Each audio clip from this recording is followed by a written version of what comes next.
पतित पावनी कलिमल हारिणी मोक्षदायिनी मंगलकारिणी माँ गंगा मैया का ये पवित्रतम तीर्थ हर की पौड़ी ब्रह्मकुंड है। वैशाख का पावन महीना चल रहा है। सुखदेव नाम के महात्मा वैशाख महात्मा की कथा श्रवण कराते हुए कह रहे हैं कि भूय पूर्णस्व भूपाल माहात्म्यं पापनाशनं पुण्यमाधव मासस्य वल्लभस्य मधुद्दिश। हे राजन, भगवान विष्णु के परम प्रिय एवं पवित्र वैशाख महात्मा को, जो पापों को नाश करने वाला है, मैं पुनः तुमसे कहता हूँ, उसको सुनो। पांचाल देश में एक पुरुयश नाम का राजा हुआ। वह बहुत यशस्वी था, बुद्धिमान था, आज पुण्यशील का पुत्र था। बड़ा ही धार्मिक, शौर्य, पराक्रम आदि गुणों से युक्त एवं धनुर्विद्या में चतुर था। पिता के स्वर्ग चले जाने पर राजगद्दी पर बैठ करके उस बुद्धिमान ने धर्म पूर्वक पृथ्वी पर शासन किया, लेकिन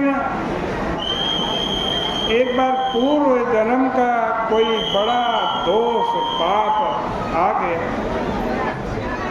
इसलिए कुछ साल बीतने पर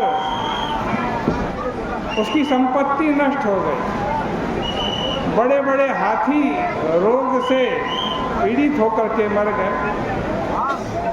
भयंकर दुर्भिक्ष हुआ, ऐसा अकाल पड़ा जो राष्ट्र को मनुष्यहीन बना देने वाला था। उस समय राज्य एवं कोष हाथी के द्वारा खाए गए खेत के फल के समान हो गए।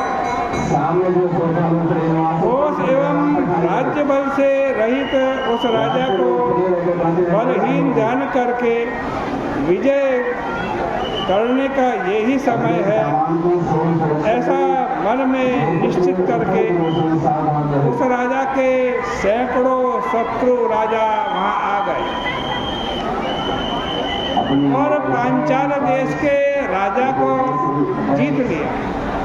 पराजित होने पर वह राजा अपनी पत्नी शिखनी तथा धात्री आदि के सहित पर्वत की गुफा में चला गया। वहाँ का मार्ग दूसरों के द्वारा भी जाना नहीं जा सकता था। अनेक दुखों से व्याकुल होते हुए भी इस राजा ने संयम नियम पूर्वक वहाँ तपस्या 53 वर्ष तक की। फिर एक बार सोचने लगा कि ये क्या हो गया है, क्या हो रहा है। इस विषय में राजा ने बहुत चिंता की। राजा ने सोचा कि मैंने हमेशा पवित्र कर्म किए हैं, आज कहते हैं पवित्र कुल में जन्म लिया, माता पिता की सेवा की है, गुरु भक्त हूँ, सरल स्वभाव वाला हूँ, ब्राह्मणों का भक्त हूँ, धर्म पूर्वक प्रजा का पालन करता हूँ, सभी प्राणियों पर दया करने वाला हूँ, देव भक्त हूँ, जितेंद्रिय हूँ। फिर भी क्या कारण है, न तो मेरा कोई भाई है, न पुत्र है, न कोई मेरे हित चिंतक मित्र ही है।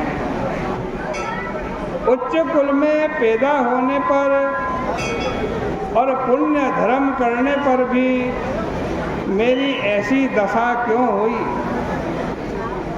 मेरे पौरुष की प्रसिद्धि कहाँ चली गई? किस अशुभ कारण के कारण बहुत दुख देने वाली ये दरिद्रता आई है और किस कारण से मेरी पराजय हुई तथा आज क्यों मुझको वन में वास करना पड़ रहा है?